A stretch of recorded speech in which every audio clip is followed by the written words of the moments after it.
Ini sengaja tak pilihkan tempat yang sepuh ya. Jadi dulu banyak banyak orang meyakini dan memang fakta. Jadi dulu Mbah Soleh Darat di antara ngajinya di sini. Mbah Soleh Darat itu di antara gurunya Mbah Hasyim, Mbah Ahmad Dahlan. Memang beliau kan orang sini, orang Mayong.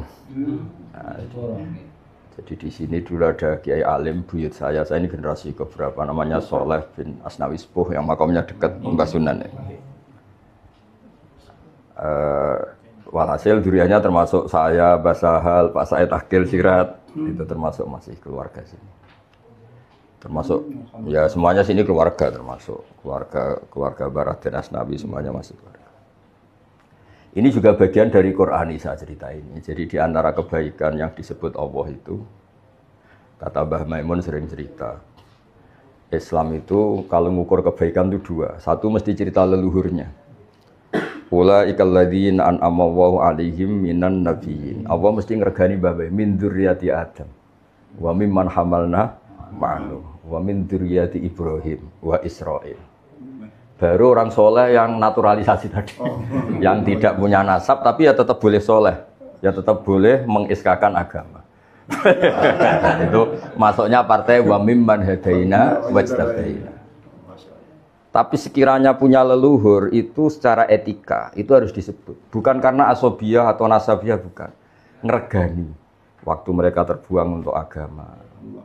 Ya kan beberapa tanah yang harusnya untuk anak cucunya, untuk masjid, untuk pondok. Jadi pengorbanan mereka inilah yang kenapa orang-orang soleh dulu harus menyebut leluhurnya. Seperti ayat wattaba'tu millata abai Ibrahim wa Ishaq. Padahal hadil millah millatullah, millatul Islam.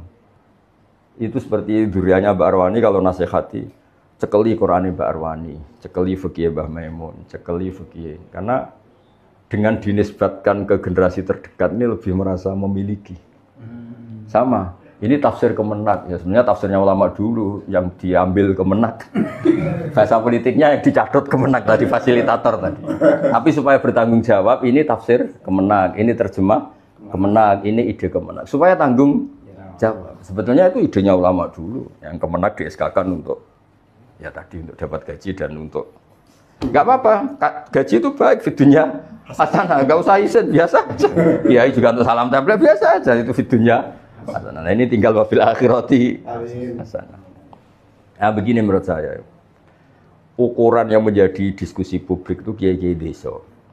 Ini dengerin saya tak mulai dari tauhid, saya sudah matur ke Pak Sarkasi. Misalnya kiai-kiai desa itu berhasil menggambarkan tauhid. Misalnya begini, angka di mana-mana dimulai dari angka 1. Jika 2, 3, 4 semuanya dimulai dari 1. Ya sudahlah, berarti alam raya ini dimulai dari Al-Wahidul Qahar. 1. Kedua, gambar. Kamu gambar hewan apa saja, gambar benda apa saja dimulai dari 1 titik. Gambar apapun dimulai dari 1 titik. Dan itu juga yang dipakai Allah Ta'ala dalam Qur'annya, yaitu Bismillahirrahmanirrahim dimulai dari titiknya ba. Kemudian ulama bilang itu singkatan dari bikana makana wa biyakunu ma yakun. Lagi desa itu ngulang-ulang itu sehingga tauhid itu di kampung-kampung kayak lazim. Orang yang kedonyan, orang yang medit, orang yang tidak punya peradaban, bahkan orang yang belum sholat, bahkan orang yang masih nyun sewu bertindak pidana atau kriminal. Tauhid itu enggak keotak-atik. Sampai ketika iblis rapat berkali-kali untuk mengubah tauhid mereka, itu tidak bisa, saking mapannya. Ini sudah akidah rasikhah. Ini sudah masuk yustabbitu walladzina amanu bil qauli tsabit. Coba nyun sewu orang yang berperilaku nyun sewu maksiat. Disuruh nyun sewu pindah agama enggak mau, karena kelaziman tauhid sudah. Ini karena keberhasilan kiai-kiai menanamkan logika tauhid, dirayah fit tauhid. Mulai contoh angka itu dimulai dari 1, mulai kalau gambar dimulai dari 1 titik. Nah, Kemenak itu bisa bikin buku panduan untuk ya tadi untuk sasarannya, kemudian ada penyuluh-penyuluhnya di kampung-kampung atau level kecamatan, kemudian itu menjadi lazim. Jika nanti Indonesia punya 2, ada kiai kultural yang nunggu diundang, ada orang mati, orang sunat, orang kawin. Yang jelas gak diundang orang poligami karena takut diantem piring sama. Kok tertawa Sarkasi? Sampingnya ini kok anu terus. Sampingnya itu. Kelihatan ya? Aramanya kelihatan. Nah, kecakapan menjelaskan ini yang sementara sekarang karena tadi kuliahnya mungkin sampai doktor, profesor, kiainya sampai alim alama, sampai diskusinya untuk hal-hal yang sebenarnya untuk kelas menengah. Misalnya di kampung nyuwun sewu pidato cerita Imam Sa'rawi atau cerita Ali As-Sofuni kan nggak nyambung. Itu siapa kata orang kampung. Tapi nggak cakap cerita bahwa Qul huwallahu ahad itu normal karena semuanya dimulai dari satu. Itu penting sekali. Sehingga nanti ketika ada hadis syafa'ah, orang apapun banyak dosanya, tapi kalau fi qalbi ada misqalu dzarratin min imanin, itu terus pas. Karena kita sebagai kiai bahkan melindungi akidah yang milik siapa saja. Saya ulang lagi, akidah benar yang milik siapa saja. Yaitu sirinya Nabi ngendikan mangqala la ilaha illallah dakhalal jannah. Itu terusannya kan nyuwun sewu agak gimana gitu. Wa in zana wa in sarqa. Betapa Nabi itu orang yang sangat sakral. Tapi tetap secara konstitusi bahwa ketika tauhid itu benar, orang ini tidak mukhallad dan benar. Sehingga beliau harus ngendikan wa in zana. Sampai Abu Dzar tuh gak percaya. Sampai diulang lagi. Tenane Nabi Jawa. Iya Abu Dzar wa inrawi. Sampai 3 kali Abu Dzar.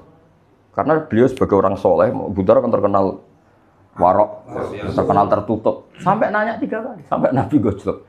Ala rohmi anfi Abi Dzar. Dasar wong grumpung kandhanane angel. Karena tadi ketika logika tauhid itu mudah, hatta usatul mukminin wa hattal fusaq wa hatta man sing kedonyan itu enggak pernah mengevaluasi tauhid. Orang bisa mengevaluasi saya ini NU atau Muhammadiyah. Saya ikut terima tambang apa enggak, saya ikut PKB apa ikut PBNU. Orang bisa mengevaluasi saya jadi kemenak apa jadi kiai. Saya jadi kiai artis sebagai kamu, orang bisa mengevaluasi, tapi enggak pernah ada yang evaluasi. Kenapa? Karena mereka sukses menjadikan tauhid ini nura yamsi bihi finnas. Makanya saya bilang ke Zarkasi, Allah tidak bilang fil madaris, juga enggak bilang fil masajid, juga enggak bilang fil jami'ah. Finnas, Quran itu nura yamsi bihi finnas. Artinya ada logika Quran, kemudian ini finnas, sudah. Sibghat Allah sudah munsabi fil qalb. Musabbat fil qalb, sabit fil qalb.